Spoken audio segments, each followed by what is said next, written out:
Welcome to the None But Curious podcast. We're all about finding inspiration in life's uncertainties.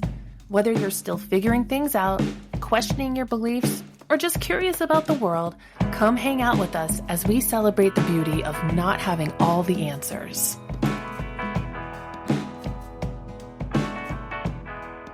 If this episode finds you near December 21st, you're right around the winter solstice, the year's briefest day and longest night.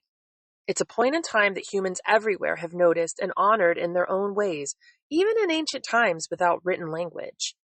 It's humbling to realize how long we've looked to the sky and taken comfort in the sun's steady return. The winter solstice happens around the same time every year, but somehow it always sneaks up on us. We're rushing toward the end of the year, juggling obligations, expectations, traditions, and our own personal feelings, and in the middle of all of this, the Earth quietly reaches the point in its orbit where one hemisphere leans farthest away from the sun. That tilt creates the solstice. It's nothing dramatic, it's not a sudden shift you can feel, but it is an astronomically real moment nonetheless. For thousands of years, humans have noticed this darkness and the turning that follows. The idea that even the longest night ends, that light returns slowly, dependably. Ancient structures were aligned to this.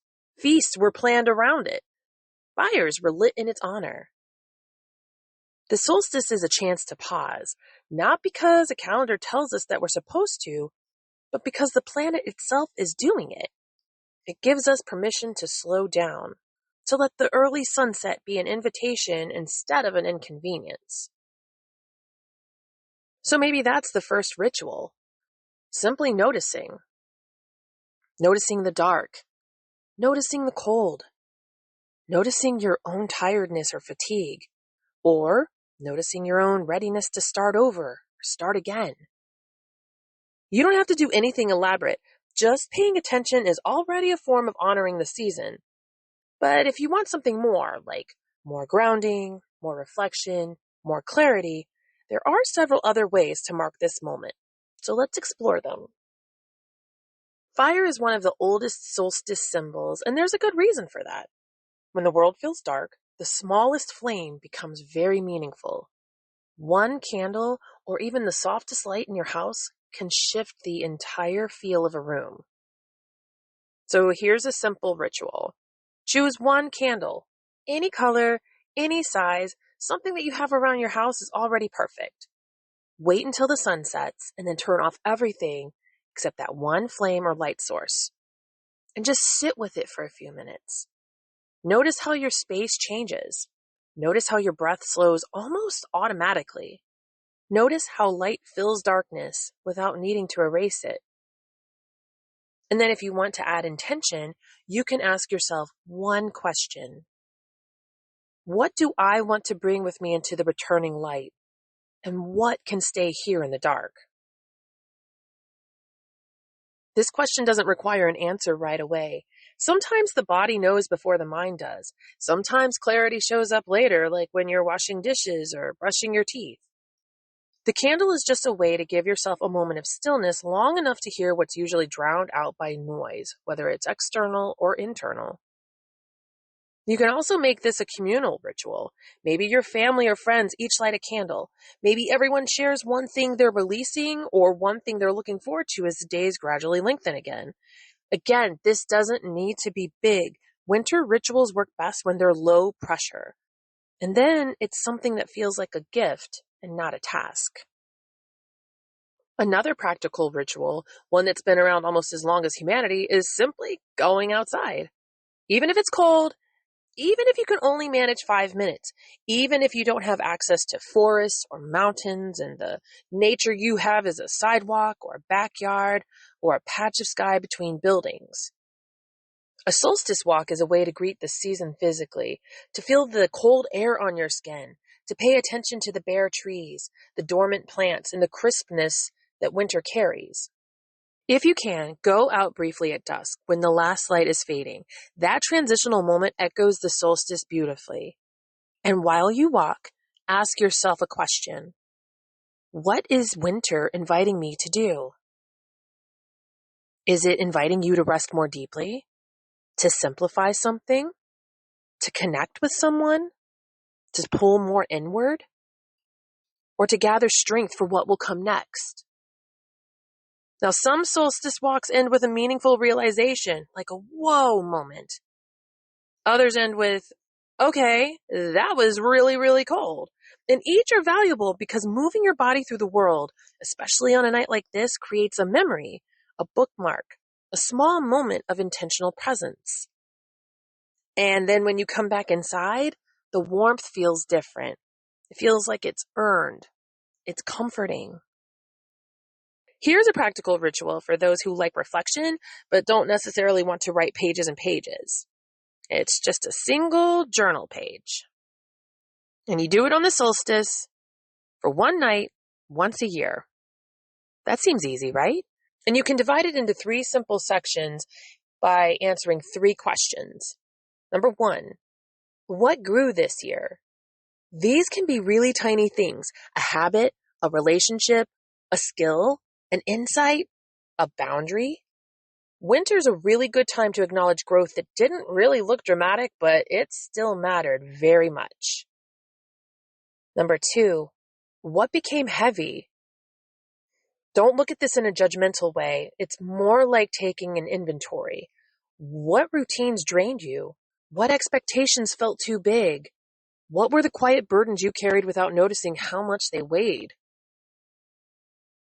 And then number 3, what do I want to welcome as the light returns? Think really small here too. Maybe it's steadiness. Maybe it's curiosity. Maybe it's more play. Winter solstice intentions work best when they are very simple and achievable.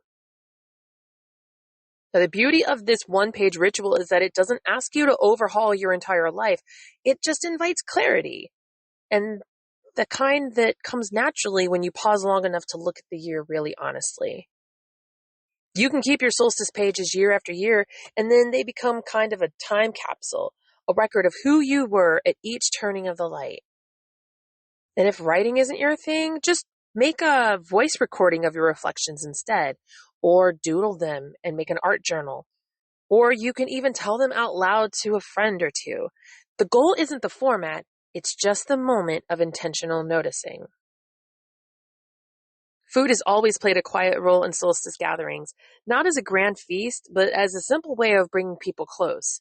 A meal can say, without any extra effort, sit with me, slow down. We're moving through this night together. A solstice dinner doesn't need meaning assigned to it or ingredients chosen for symbolism. Anything that feels really comforting to you works. Like a pot of soup with a really crusty loaf of bread, a bowl of pasta, a mug of hot tea or hot cocoa, something warm and familiar, something that can simmer while you breathe for a few moments, and something that you can share, even if it's humble, or peasant food, as my family likes to call it. The ritual isn't in the recipe, it's in the way that you approach it. Maybe you cook with what's in season, roots, squash, and citrus. Maybe you choose an old favorite that reminds you of somebody that you miss. Or maybe you keep it incredibly simple and just let the act of eating slowly become the entire point. If you're sharing the meal with others, pause for just a breath before you begin, and you might say something really simple like, tonight is deep and dark, and tomorrow grows a little brighter. I'm grateful to share this moment with you. See how simple that is? That's really all it takes. The solstice is a natural time for letting go. Here's a simple release practice you can do. Take a small piece of paper and write down one thing, just one, that you're ready to release as the year turns. It could be a habit, a belief, a fear, a resentment, a pressure you put on yourself, or a pattern that no longer feels like you. Then choose a method of release that feels safe and simple for you. You could tear the paper into really tiny pieces and watch them fall into the recycling bin. You could bury it in soil if you wish and let the earth transform it over time. Here, where I live, the ground is really cold, so I wouldn't do that. And what I usually do is burn it in a fire-safe vessel. I have a tiny little cauldron that I burn my stuff in. And the goal isn't magic, it's just symbolic clarity. Putting a thought into physical action does something that our words can't. And the solstice, with its darkness, quiet, natural pause, is a really good moment for that kind of gesture. And then if you want to add another layer, you can speak aloud a simple phrase while you're ripping or burying or burning, such as, "This no longer belongs to me," or "I choose to let this go." And because you're saying it in this manner, you're opening a small door toward change that's slow, steady, like the lengthening of daylight itself. Now, once you've honored the darkness, even briefly, you can choose a way to welcome the light, not because everything becomes instantly brighter after the solstice, but because small symbolic beginnings matter.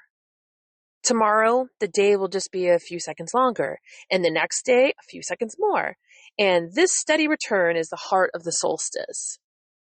So, for one final ritual that you could choose to do, in the morning after the solstice, just go step outside, even for a moment or two, and lift your face toward the sun, even if it's behind clouds. Notice the light on your skin. Feel the crispness in the air. Notice that you are here, moving with the seasons. You're part of something ancient and ongoing. You don't need a big ceremony, just a moment of acknowledgement. Light returns, and you get to return with it. The winter solstice is a moment you get to witness, whether you mark it with candles and journaling, or simply by taking a breath and noticing the early night. It invites rest, reflection, softness, and the quiet truth that we are all shaped by cycles far older than any of us. If this is a heavy season for you, may the solstice offer some gentleness. If this season is full of hope, may the solstice deepen it. And if you're moving through the in-between, as many of us are, may this longest night provide you a few moments of rest and restoration. Thank you for being here with me. If you enjoyed this episode, please be sure to share it with a friend who could use it and subscribe to the None But Curious podcast. You can also look for me on social media and check out my website as I'm starting to blog a little bit more as the craziness in my personal life has died down just a little bit. I'll leave you with one last thought. May the light that's on its way meet you with ease. And until next time, stay curious and stay ordinary.